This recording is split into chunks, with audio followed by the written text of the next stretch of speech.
Bonjour à tous, aujourd'hui je viens vous parler d'un livre et c'est Nuit noire, étoile morte de Stephen King. C'est mon tout premier roman de Stephen King. Vous avez le droit de m'applaudir ou de me huer, c'est comme vous le sentez. D'ailleurs, j'ai entendu dire qu'on était censé dire Stephen King et pas Stephen, parce que l'anglais est une langue étrange et que ce prénom, même s'il s'écrit Stephen, il se prononce Steven. Ce qui n'a aucun sens parce que chez moi, quand je vois un mot avec les lettres PH, ça ne se transforme pas en V comme par magie. Honnêtement, ce prénom est un des plus grands mystères de l'anglais à mes yeux. Enfin bref, du coup, je vais quand même continuer à dire Stephen King parce que Stephen King, je trouve que ça sonne un peu bizarre. Voilà. Donc revenons-en au livre, il est sorti en 2012 et il ne contient pas juste une histoire mais 5. En théorie il y en a 4 mais il y en a une bonus, donc si vous suivez bien, ça fait 5. Donc je vais vous parler de chaque nouvelle séparément parce que sinon ça n'aurait aucun sens. Au passage, il n'y aura aucun spoil dans cette vidéo, je vous fais un résumé de l'histoire et je vous donne mon avis dessus et c'est tout. Et donc la première nouvelle s'appelle 1922 et c'est l'histoire la plus longue des 5. Et donc ça parle d'un homme, un fermier qui vit au milieu de nulle part, qui a tué sa femme avec l'aide de son fils. En fait, le personnage principal, Wilfred James, écrit sa confession et dedans il raconte comment et pourquoi il a tué sa femme en 1922. Et il raconte aussi tout ce qui s'est passé après parce qu'évidemment ça complique un petit peu la vie de tuer quelqu'un. Ça a des conséquences quand même. Au début, évidemment, j'étais un peu dégoûtée par le personnage principal. Je me disais, waouh, mais c'est vraiment un gros connard. Non seulement il veut tuer sa femme pour une raison totalement débile, mais en plus il veut embarquer son fils de 14 ans là-dedans. Quoique j'admets que sa femme avait l'air sacrément casse-couille par moment, mais soit, c'est quand même pas une raison pour la tuer. Et finalement, au bout d'un moment, j'ai commencé à ressentir de l'empathie pour le mec. Je sais pas si c'est moi qui ai un problème, mais même si c'est un psychopathe, un trou du cul et tout ce que vous voulez, il lui arrive tellement de merde après le meurtre de sa femme qu'on finit par vraiment se sentir mal pour lui. C'est vraiment très bizarre. Notez que pour cette histoire-là, vous aurez peut-être besoin d'un dico.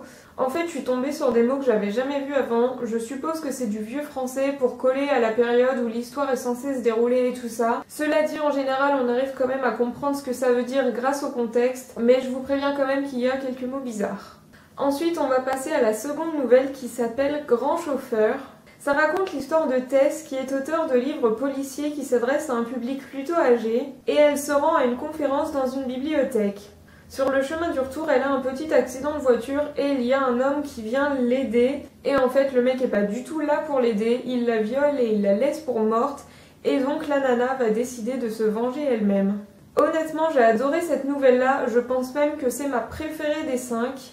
L'évolution du personnage qui passe d'une petite auteure qui écrit des romans policiers pour mamie à une femme courageuse qui va se venger elle-même, c'est vraiment énorme. Son évolution m'a beaucoup rappelé celle de Carol dans The Walking Dead pour ceux qui regardent. Par contre, le seul petit bémol, c'est que j'ai trouvé que l'histoire n'était pas assez longue. En fait, en termes de pages, ça va, c'est juste que j'ai trouvé ça dommage d'arrêter l'histoire là où elle s'est arrêtée. Parce que je pense qu'il y avait grave moyen de continuer encore après. J'aurais pas été contre un petit épilogue, quoi. Passons maintenant à Extension Claire, c'est la nouvelle la plus courte si on compte pas celle qui est en bonus.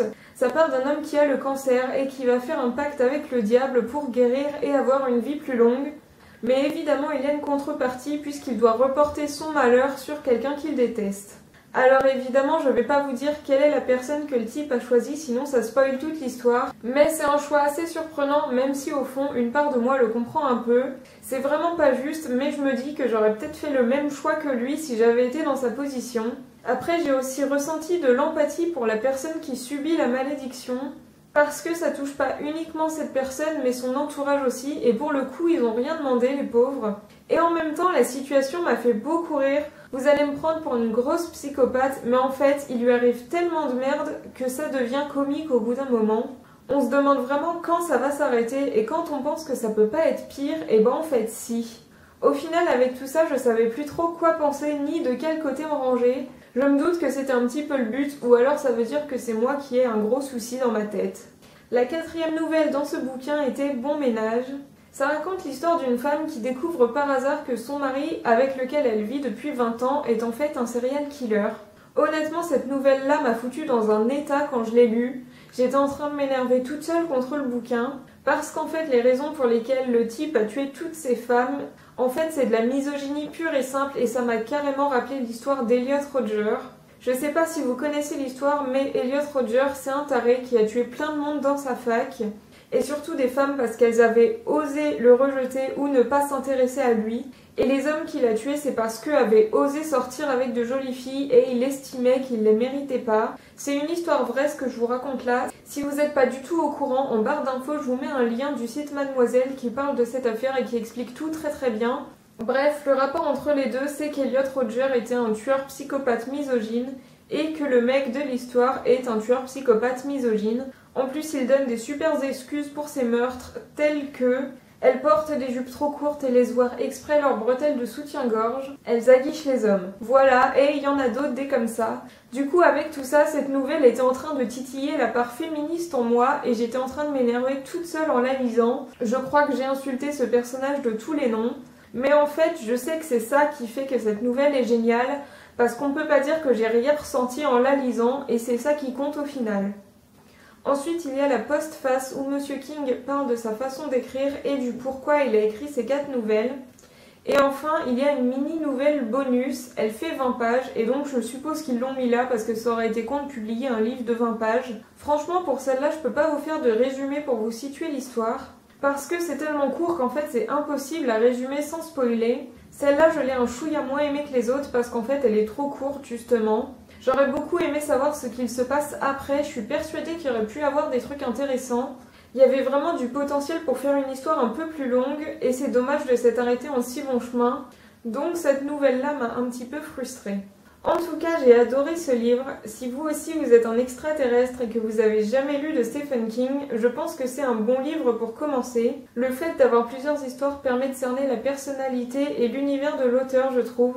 Évidemment, si c'est pas votre premier roman de King, je vous conseille de le lire aussi, ça va de soi. D'ailleurs, si vous avez d'autres romans de lui à me conseiller, allez-y. J'en ai déjà quelques-uns en tête, mais je serais ravie de lire vos suggestions. En tout cas, j'espère que cette vidéo vous aura plu et on se retrouve bientôt dans une prochaine vidéo. Bye!